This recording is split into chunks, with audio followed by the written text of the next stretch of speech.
Hello friends, पृथ्वी सेशनमध्ये आपलं स्वागत आहे. आज आपण 34 चेसनुसार कटोरी ब्लाउजचं पेपर कटिंग पाहणार आहोत. अगदी सोप्या भाषेत आणि स्टेप बाय स्टेप आपण जाणार आहोत. तर कटोरी कट करण्यापासून ते मूळ कटोरी वाढवण्यापर्यंत संपूर्ण ड्राफ्टिंग आणि कटिंग आजच्या व्हिडिओमध्ये पाहणार आहोत. आता इथे बघा 34 चेसनुसार जी माप आहे ती इथे दिलेली आहे. तर आपण एकदा ही बघूयात. हाईट जी आहे ती 13 इंच आहे. 1 इंच ॲड करून 14 इंचावर आपल्याला पॉईंट द्यायचा आहे. शोल्डर 5 इंच आहे कारण हा आपला डीप गळा आहे. आर्महोल 5.5 इंच घेतलेला आहे. चेस्ट 34 नुसार 8.5 इंच येतं चौथा पार्ट. फुल बस जे आहे ते 36 इंच आहे. त्याचा चौथा भाग येतो 9 इंच. टक्स पॉईंट आहे 9 इंच प्लस अर्धा इंच आपल्याला इथे ॲड करायचं आहे. शिलाई मार्जिन 9.5 इंचावर टक्स पॉईंट येणार आहे. वेस्ट आहे 28, त्याचा चौथा भाग होतो 7 इंच. फ्रंट नेक आहे 6.5 इंच. बॅक नेक आहे 9.5 इंच. स्लीव्ज लेंथ आहे 3 इंच. आता इथे साधा ब्लाऊज असेल तर तुम्हाला 2 इंच किंवा 1.5 इंच शिलाई मार्जिन घ्यायची आहे. जर तुमचा अस्तरचा ब्लाऊज असेल तर तुम्हाला इथे 1 इंच शिलाई मार्जिन घ्यायची आहे. स्लीव्ज राऊंड आहे 6.5 इंच. तर अशा प्रकारे ही आपली सर्व माप आहेत. आता ही आपण टाकून घेऊयात. तुम्ही व्हिडिओमध्ये पाहू शकता मी पेपर घेतलेला आहे. आता याच्यावर आपल्याला माप टाकायची आहे. तर सुरुवातीला आपल्याला अगोदर उंचीचं माप टाकायचं आहे. तर तयार जी उंची आहे ती 13 इंच आहे. याच्यामध्ये 1 इंच ॲड करायचं आहे. तुमची जेवढी उंची आहे त्याच्यामध्ये तुम्हाला 1 इंच ॲड करायचं आहे आणि पॉईंट द्यायचा आहे. आता इथे मी 13 आहे माझी उंची, तर मी 1 इंच ॲड करून 14 इंचावर एक पॉईंट दिलेला आहे.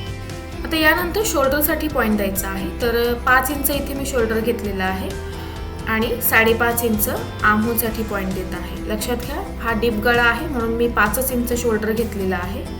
जर डीप गळ्यानुसार शोल्डर जास्त घेतलं तर गळा खाली उतरतो यासाठी.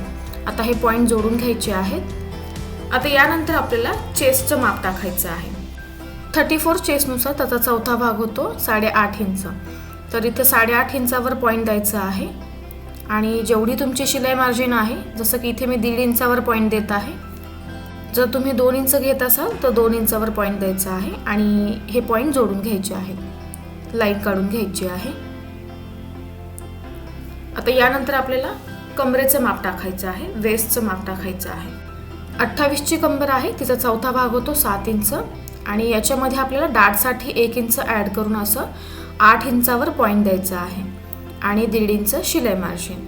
जेवढी तुम्ही वर शिलाई मार्जिन घेतलेली आहे तेवढीच तुम्हाला खाली घ्यायची आहे आणि हे पॉईंट आता वर जे पॉईंट आहे त्यांना जोडून घ्यायचे आहेत. हे आपलं बॅक पार्टचं ड्राफ्टिंग आहे. तर बॅक पार्टसाठी आपण आर्महोलला गोलाई देण्यासाठी 1.5 इंच किंवा 1.25 इंचावर पॉईंट देतो. तर इथे मी 1.25 इंचावर एक पॉईंट देत आहे आणि वरच्या दिशेला इथे अर्धा इंचाचं मी शिलाई मार्जिन सोडत आहे, जे आपण शोल्डर जोडताना जातं. तर यानुसार आपल्याला गोलाई काढून घ्यायची आहे. आता लक्षात घ्या, संपूर्ण जो मुंडा आहे तो 15चा आहे, त्याच्या अर्ध होतं 7.5 इंच. तर इथे जो आर्महोल राऊंड काढलेला आहे तो बरोबर 7.5 इंच आला पाहिजे आणि चेस्ट पॉईंटपर्यंत आपल्याला मोजायचं आहे. तर तुम्ही बघू शकता माझं 7.5 इंच बरोबर आलेलं आहे. आता याच्यानंतर आपण गळारुंदीचं माप टाकणार आहोत. तर इथे 2.5 इंचावर मी गळारुंदीसाठी एक पॉईंट देत आहे. पाठीमागच्या गळ्याचं माप टाकायचं आहे आता. तर इथे 9.5 इंचावर मी पॉईंट देत आहे. आता इथे खालच्या बाजूला गळारुंदी जी आहे ते मी 2.25 इंचावर एक पॉईंट देत आहे, म्हणजेच 1/2 इंचाने इथे मी गळारुंदी वाढवलेली आहे. खालच्या बाजूला तुम्ही गळारुंदी 1/2 ते अर्धा इंच वाढवू शकता. जर चेस्ट साईज जास्त मोठी असेल तर तुम्ही इथे तुमच्या आवडीनुसार गळारुंदी ठेवू शकता, पण जर स्मॉल साईज असेल तर इथे 1/2 ते अर्धा इंचच घ्यायचं आहे. आणि यानंतर इथे मी बॉक्स काढून घेतलेला आहे. तुम्हाला जो आवडेल त्या गळ्याचा शेप तुम्हाला इथे द्यायचा आहे. तर इथे मी गोल गळ्याचा शेप दिलेला आहे. आता हा डीप गळा आहे म्हणून आपल्याला अगदी 1/2 इंचावर 0.25 इंचावर गळ्याच्या बाजूने शोल्डर स्लोप द्यायचा आहे. आणि आता यानंतर आपल्याला बघा खालच्या बाजूला इथे आपल्याला टक्स पॉईंट काढायचा आहे. तर जेवढं कमरेचं माप आहे त्याच्यावर टेप ठेवून आणि सेंटर पॉईंट काढायचा आहे आणि यानंतर वरच्या दिशेला टेप ठेवायचा आहे. आता बघा जिथपर्यंत आपला गळा आहे तिथपर्यंतच टेप ठेवायचा आहे. गळ्याच्या वर आपल्याला टेप न्यायचा नाही आहे आणि लाईन काढून घ्यायची आहे. 1 इंच आपण डाटसाठी सोडलं होतं, तर दोन्ही बाजूला अर्धा इंच याप्रमाणे आपल्याला पॉईंट द्यायचे आहे. या बाजूला अर्धा इंच आणि या बाजूला अर्धा इंच, अशा प्रकारे. आता इथे आपल्याला 0.75 इंच किंवा तुम्ही अर्धा इंचावर एक पॉईंट द्यायचा आहे आणि जी आपली टक्सचा जो पॉईंट आहे, लाईन आहे, तिथपर्यंत आपल्याला जोडायची आहे याप्रमाणे. यामुळे तुम्ही ज्यावेळेस पट्टी लावता खाली तर ती टक्स दिल्यानंतर क्रॉस येण्याऐवजी सरळ येते. आता हे मी कट करून घेत आहे. तर इथे आपलं बॅक पार्टचं ड्राफ्टिंग हे झालेलं आहे.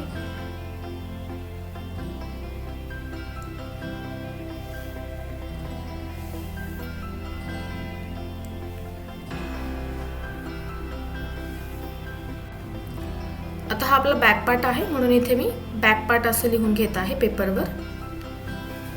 आता यानंतर आपण फ्रंट भागाचं ड्राफ्टिंग करायला घेणार आहोत. तर फ्रंट भागासाठी तुम्ही इथे बघा मी अर्धा इंचावर हुक आणि आयपट्टीसाठी पॉईंट देत आहे. आता इथे आपला हा कटोरी ब्लाऊज आहे. ज्यावेळेस तुम्ही मूळ कटोरी ज्यावेळेस एक्सटेंड करता वाढवता त्यावेळेस देखील तुम्ही हुक आणि आयपट्टीसाठी मार्जिन सोडू शकता. पण इथे मी अगोदरच मार्जिन सोडत आहे आणि लाईन काढून घेत आहे. आता यानंतर फ्रंट भागावर आपल्याला बॅक पार्ट ठेवायचा आहे. तर इथे मी बॅक पार्ट घेतलेला आहे. लक्षात घ्या इथे हुक आणि आयपट्टीसाठी मी लाईन काढून घेतलेली आहे. तर बॅक पार्ट ठेवत असताना आपल्याला हुक आणि आयपट्टीच्या आउटलाईनवर आपल्याला बॅक पार्ट ठेवायचा आहे. म्हणजे हुक आणि आयपट्टीची आउटलाईन आणि बॅक पार्टची जी आउटलाईन आहे तिथे आपल्याला ठेवायचं आहे. तुम्ही बघू शकता मी अशा प्रकारे ठेवलेलं आहे आणि मार्किंग करून घ्यायचं आहे. आता इथे मी शोल्डरचं मार्किंग करत आहे. यानंतर जे चेस्ट पॉईंट आहे त्याचं मार्किंग करायचं आहे आणि जेवढी आपण इथे शिलाई मार्जिन घेतलेली आहे त्याचं एक पॉईंट द्यायचा आहे. त्यानंतर खाली देखील आपल्याला पॉईंट द्यायचा आहे उंचीचा आणि या बाजूला देखील उंचीचा पॉईंट द्यायचा आहे. तर आता एवढे पॉईंट देऊन झाल्यानंतर आपल्याला बॅक पार्ट बाजूला ठेवायचा आहे. तर लक्षात घ्या बॅक पार्टपेक्षा आपल्याला फ्रंट भागाला 2 इंच एक्स्ट्रा शिलाई मार्जिन घ्यायची आहे. आता इथे आपण बॅक पार्ट ठेवून आणि मार्किंग केलेलं आहे. तर इथे मी 1 इंच वाढवत आहे कारण आपलं ऑलरेडी 14 इंच आहे बॅक पार्ट ठेवल्यामुळे 15 इंच हवा आहे. तर मी इथे 1 इंच फक्त खाली वाढवलेला आहे. जर तुम्ही फ्रंट भागाला बॅक पार्ट न ठेवता जर मार्किंग केलं असेल तर इथे तुम्हाला तयार उंचीपेक्षा 2 इंच एक्स्ट्रा घ्यायचं आहे. तर आता इथे बघा मी हे 15 इंचावर पॉईंट दिलेला आहे. म्हणजेच तयार उंचीपेक्षा 2 इंच इथे मी एक्स्ट्रा घेतलेला आहे फ्रंट भागासाठी. आता याच्यानंतर आपण जे मार्किंग केलेलं आहे तर 5 इंच शोल्डर आहे तर ते 5 इंच बरोबर आलेलं आहे आणि 2.5 इंच गळा रुंदी. आता याच्यानंतर आपल्याला आर्महोलसाठीचा जो पॉईंट आहे तो एकदा चेक करून घ्यायचा आहे. तर आर्महोल जे आहे ते 5.5 इंच आहे. तर इथे तुम्ही बघू शकता 5.5 इंच आपलं बरोबर आलेलं आहे आणि त्याच्यासमोर आपले चेस्ट पॉईंट आहे. आता हे सर्व पॉईंट इथे जोडून घ्यायचे आहे आणि चेस्ट पॉईंट जे आहे तिथे देखील लाईन काढून घ्यायची आहे. तर आता इथे एकदा आपल्याला चेक करायचं आहे 34 चेस्टनुसार. त्याचा चौथा भाग 8.5 इंच होतं तर इथे 8.5 इंच माझं बरोबर आलेलं आहे. तर हे 8.5 इंच कसं मोजलेलं आहे बघा. अर्धा इंच हुक आणि आयपट्टीसाठी जे सोडलेलं आहे ते सोडून 8.5 इंच मोजलेलं आहे आणि 1.5 इंच शिलाई मार्जिन. तर अशाप्रमाणे आपल्याला खालच्या बाजूला देखील कमरेचे जे माप आहे ते टाकायचं आहे. तर 28ची कंबर आहे त्याचा चौथा भाग होतो 7 इंच आणि 1.5 इंच शिलाई मार्जिन. आता इथे खाली मी लाईन काढलेली नाही आहे ती इथे लाईन काढून घेत आहे आणि कमरेचे पॉईंट आणि चेस्ट पॉईंट जोडून घ्यायचे आहे. आता याच्यानंतर आपल्याला पुढच्या गळ्याचं माप टाकायचं आहे. तर पुढचा जो माझा गळा आहे तो 6 इंच आहे. अर्धा इंच ॲड करून मी 6.5 इंचावर इथे पॉईंट देत आहे आणि खाली इथे मी 2.25 इंचावर पॉईंट देत आहे आणि हे पॉईंट जोडून बॉक्स काढून घ्यायचा आहे आणि जो गळ्याचा शेप आहे तो तुम्हाला इथे द्यायचा आहे अशा प्रकारे. आता आर्महोलला गोलाई द्यायची आहे. तर वरच्या बाजूला आपल्याला अर्धा इंच सोडायचं आहे शिलाई मार्जिनसाठी आणि हा फ्रंट भाग आहे म्हणून इथे मी 1 इंचावर पॉईंट देत आहे आणि गोलाई काढून घेत आहे. याप्रमाणे जेवढा आपला पाठीमागचा मुंढा आहे तेवढाच आपला पुढचा देखील आला पाहिजे. आता याच्यानंतर आपण टक्स पॉईंटसाठी मार्किंग करणार आहोत. तर तुमचं जेवढं फुल बस्ट आहे त्याचा चौथा भाग इथे आपल्याला काढायचा आहे. जसं की माझं फुल बस्ट जे आहे ते 36 इंच एवढं आहे. त्याचा चौथा भाग 9 इंच होतं. त्याच्यामध्ये अर्धा इंच शिलाई मार्जिन ॲड करून 9.5 इंचावर मी टक्स पॉईंटसाठी मार्किंग करत आहे आणि याच पॉईंटवर डॉटेड लाईन मी काढून घेत आहे याप्रमाणे. आता याच्यानंतर आपल्याला योगपट्टीसाठी मार्किंग करायचं आहे. तर योगपट्टीसाठी आपल्याला किती मार्किंग करायचं आहे. या बाजूला 3.5 इंचावर मी मार्किंग करत आहे आणि या बाजूला आपल्याला 3 इंचावर मार्किंग करायचं आहे म्हणजे अर्धा इंच कमी. आणि ही लाईन आपल्याला इथे काढून घ्यायची आहे. म्हणून यासाठी मी वरची जी टक्स पॉईंटची जी लाईन आहे ती मी डॉटेडमध्ये काढलेली आहे, कारण ही लाईन ठळक दिसावी यासाठी. आता वर आपल्याला 1 इंचावर पॉईंट द्यायचा आहे. तुम्ही पाऊण इंच जरी घेतलं तरी हरकत नाही. आणि कवशेप काढून घ्यायचा आहे याप्रमाणे. योगपट्टीचं मार्किंग हे झालेलं आहे. आता आपल्याला टक्स पॉईंटची जी डॉटेड लाईन आहे त्याच्यावर टेप ठेवायचा आहे आणि तुमचं जेवढं फुल बस्ट आहे त्याचा 6वा भाग इथे आपल्याला काढायचा आहे. तर माझं इथे 36चं फुल बस्ट आहे. तुमचं 1 किंवा 2 इंचाचा जसा फरक असेल त्याप्रमाणे तुम्हाला माप काढायचं आहे. आणि इथे मी 36नुसार 6 इंचावर पॉईंट दिलेला आहे. आता याच्यानंतर आपल्याला वरच्या बाजूला इथे 2 इंचावर पॉईंट द्यायचा आहे. इथून आपल्याला 32 to 38 पर्यंत 2 इंचावर पॉईंट द्यायचा आहे. आणि जशी चेस्ट साईज वाढेल त्याप्रमाणे आपल्याला पाव इंच वाढवायचं आहे. तर यानुसार इथे मी 2 इंचावर पॉईंट देत आहे, कारण हे 34 चेस्टनुसार आपण ड्राफ्टिंग करत आहोत. आता इथून आपल्याला 1 इंचावर पॉईंट द्यायचा आहे. आता आपले हे 3ही पॉईंट जे आहेत ते जोडून घ्यायचे आहेत. तर इथे मी डॉटेड लाईनमध्ये हे काढून घेत आहे याप्रमाणे. तर खाली आपल्याला योगपट्टीच्या लाईनपर्यंत ही लाईन जोडायची आहे. हे 3ही पॉईंट जोडल्यानंतर आपली मूळ जी कटोरी आहे ती तयार झालेली आहे. आता मूळ कटोरीमध्ये आपल्याला टेप ठेवायचा आहे, जसं व्हिडिओमध्ये दाखवलेलं आहे त्याप्रमाणे. आता इथे मी अर्धा इंच जे आहे हुक आणि आयपट्टीचं ते सोडून मी टेप ठेवलेला आहे. आणि आता आपल्याला याचा सेंटर पॉईंट काढायचा आहे. आता 6चं जर सेंटर पॉईंट अगदीच तोंडी काढायला गेलं तर ते 3 इंच येतं, पण जर तुम्हाला सोप्या पद्धतीने अगदीच करायला गेलं तर सेंटर पॉईंटसाठी टेप मध्यभागी फोल्ड करून आणि पॉईंट द्यायचा आहे. आणि हा पॉईंट इथे आपल्याला योगपट्टीच्या लाईनपर्यंत जोडून घ्यायचा आहे. आता यानंतर आपल्याला जसं आपण बॅक साईडला पाव इंचावर म्हणजेच 0.25 इंचावर शोल्डर स्लोपसाठी पॉईंट दिलेला होता, त्याचप्रमाणे इथे देखील पुढच्या भागासाठी आपल्याला 0.25 इंचावर शोल्डर स्लोपसाठी पॉईंट द्यायचा आहे, कारण हा आपला डीप गळा आहे यासाठी. आता याप्रमाणे आपलं जे 34 चेस्टनुसार 3 पीस कटोरी ब्लाऊजचं ड्राफ्टिंग इथे कंप्लीट झालेलं आहे. आता यानंतर आपल्याला जी मूळ कटोरी आहे ती वाढवायची आहे, पण त्याच्या आधी मी हे कट करून घेत आहे.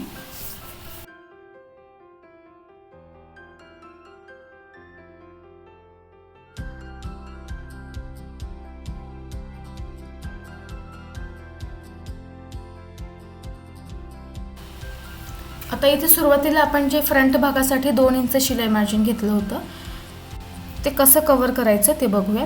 योगपट्टीला आपण ज्यावेळेस कटोरी जॉईन करतो त्यावेळेस आपलं वरच्या दिशेला अर्धा इंच जातं आणि खाली देखील आपलं अर्धा इंच जातं योगपट्टीमधून. आणि त्यानंतर शोल्डर ज्यावेळेस आपण एकमेकांना जोडतो बॅक पार्ट आणि फ्रंट पार्ट त्यावेळेस अर्धा इंच जातं, तर 1.5 इंच आपलं इथे गेलं. आणि खाली आपण जी दुसरी योगपट्टी जोडतो त्यासाठी अर्धा इंच जातं, तर असं 2 इंच आपलं इथे कव्हर होऊन जातं. शिलाई मार्जिन न सोडता जर तुम्ही कटिंग केलं आणि स्टिचिंग केल्यानंतर काय होतं की आपली जी योगपट्टी आहे ती छोटी पडते, तर यासाठी आपल्याला शिलाई मार्जिन सोडायची आहे. तर अशा प्रकारे इथे कटिंग देखील करून झालेलं आहे. कटोरी ब्लाऊजच्या 3ही पार्टवर इथे मी त्यांची नावं लिहून घेत आहे. ही आपली योगपट्टी आहे आणि ही आपली मूळ कटोरी आहे आणि साईड पार्ट. तर असे 3ही पार्ट आपले इथे निघालेले आहेत. आता यानंतर आपण जी मूळ कटोरी आहे तिला वाढवायची आहे.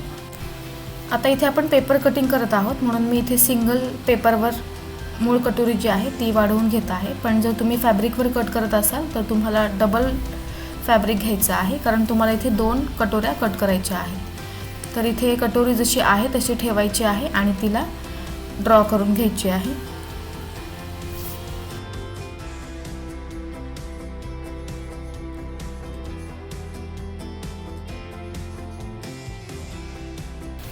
कटोरी आहे तशी ड्रॉ करून झाल्यानंतर जी आपली टक्स पॉईंटची जी डॉटेड लाईन आहे ते दोन्ही बाजूला आपल्याला पॉईंट द्यायचे आहेत, जसं व्हिडिओमध्ये मी दाखवत आहे त्याप्रमाणे. आणि यानंतर आपल्याला इथे आपला जो सेंटर पॉईंट आहे तिथे देखील एक पॉईंट द्यायचा आहे. वर देखील जो आपला सेंटर पॉईंट आहे तिथे आपल्याला प्रेस करायचं आहे. जर तुम्ही चॉकने करत असाल तर थोडं जास्त प्रेस केलं तर ते दुसऱ्या बाजूला उमटतं. आणि हे दोनही पॉईंट इथे जोडून घ्यायचे आहेत. आता इथे आपल्याला 1.25 इंचावर दोन्ही बाजूला पॉईंट द्यायचा आहे. तर माझं इथे 1.25 इंच बरोबर आलेलं आहे, तर त्यानुसार इथे मी 1.25 इंचावर एक पॉईंट दिलेला आहे. आणि या बाजूला देखील आपल्याला 1.25 इंचावर पॉईंट द्यायचा आहे आणि हे पॉईंट जोडून घ्यायचे आहे. आता खाली इथे आपल्याला साईजनुसार, जर नॉर्मल साईज असेल तर तुम्ही 1 इंचावर पॉईंट देऊ शकता, जर मीडियम साईज असेल तर तुम्हाला 1.5 इंचावर पॉईंट द्यायचा आहे आणि लार्ज साईजसाठी 1.25 किंवा 2 इंचावर पॉईंट देऊ शकता. जर त्यानंतर साईज वाढत असेल, जास्त असेल तर तुम्ही 0.5 इंच एक्स्ट्रा वाढवून घेऊ शकता साईजनुसार. आता जे साईडला आपण वाढवलेलं आहे ते सेंटरला जे आपण 1 इंचाने वाढवलं तिथे जोडून घ्यायचं आहे.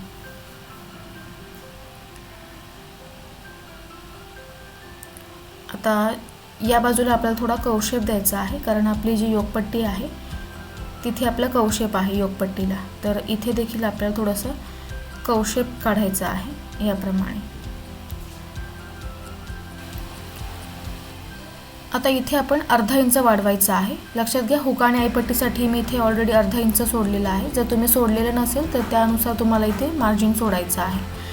आता मी हुक आणि आईपट्टीसाठी सोडलेला आहे म्हणून मी वरच्या दिशेला अर्धा इंच वाढवलेला आहे आणि तो पॉईंट इथे खाली जोडून घेत आहे. त्यानंतर या बाजूला देखील आपल्याला मी इथे 0.5 इंचावर वाढवत आहे, कारण बऱ्याच जणांना कटोरी जी आहे ती खूप जास्त मोठी होते, म्हणून मी फक्त इथे 0.25 इंच एवढंच वाढवत आहे आणि अगदी हलक्या हाताने डॉटेड लाईनमध्ये अगोदर इथे काढून घेत आहे. 1.25 इंचाच्या पॉईंटपर्यंत जाईपर्यंत आपल्याला वाढवत जायचं आहे, म्हणजे वर 0.5 इंच ते खाली 1.25 इंचाचं जे अंतर आहे ते कवर करत जायचं आहे. आणि यानंतर तुम्ही डॉटेड लाईनला लाईनमध्ये कन्वर्ट करू शकता याप्रमाणे. तर सुरुवातीला अगोदर डॉटेड लाईन काढायची आहे म्हणजे व्यवस्थित गोलाई येते. तर जसं आपण बाजूला जेवढं वाढवलेलं आहे तेवढं इथे आपल्याला घ्यायचं आहे. तर मी 1.25 इंचावर पॉईंट केलेला आहे, तर त्याप्रमाणे दोन्ही बाजूला इथे मी 1.25 इंचावर पॉईंट देत आहे टक्ससाठी.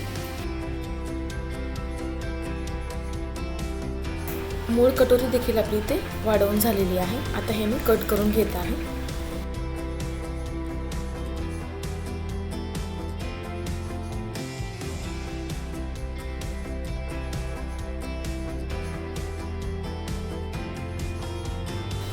आता यानंतर आपण स्लीव्सचं ड्राफ्टिंग करायला घेऊया. तयार बाही लांबी जी आहे ती 3 इंच आहे. याच्यामध्ये तुम्हाला जसं तुमचा ब्लाऊज असेल, अस्तरचा ब्लाऊज असेल तर तुम्हाला 1 इंच शिलाई मार्जिन ॲड करायची आहे आणि जर साधा ब्लाऊज असेल तर तुम्हाला 1.5 ते 2 इंच शिलाई मार्जिन ॲड करायची आहे. तर इथे मी 1.5 इंचावर एक पॉईंट दिलेला आहे आणि वर लाईन काढून घ्यायची आहे.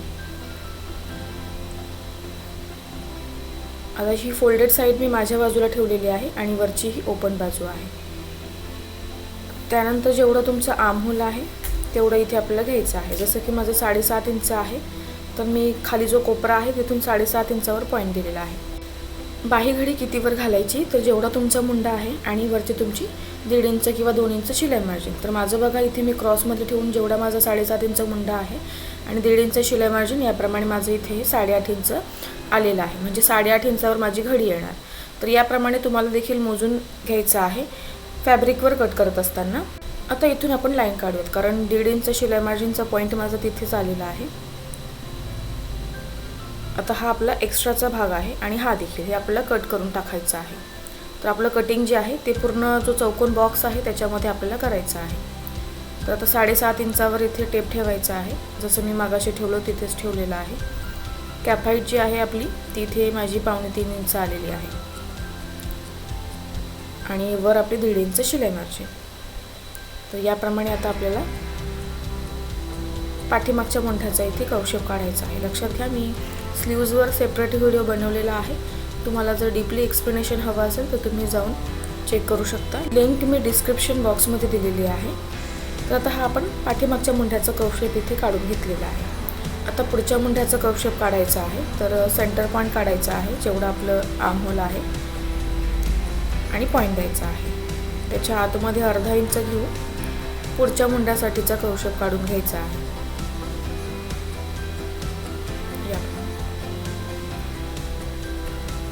आता याच्यानंतर आपल्याला इथून जेवढं तुमचा दंडघेर आहे त्याच्या अर्ध घ्यायचं आहे. आता इथे माझं हे 13 इंच आहे, तर 6.5 इंचावरून पॉईंट दिलेला आहे आणि 1.5 इंच शिलाई मार्जिन.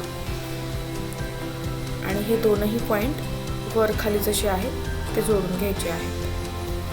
तर अशा प्रकारे आपल्या स्लीव्सचं देखील इथे ड्राफ्टिंग झालेलं आहे. हा आपला बॅक आर्महोल आहे आणि हा आपला फ्रंट आर्महोल आहे. तर तुम्ही हे आधीच लिहून घेऊ शकता जे नवीन आहे त्यांच्यासाठी. आणि आता हे मी कट करून घेत आहे.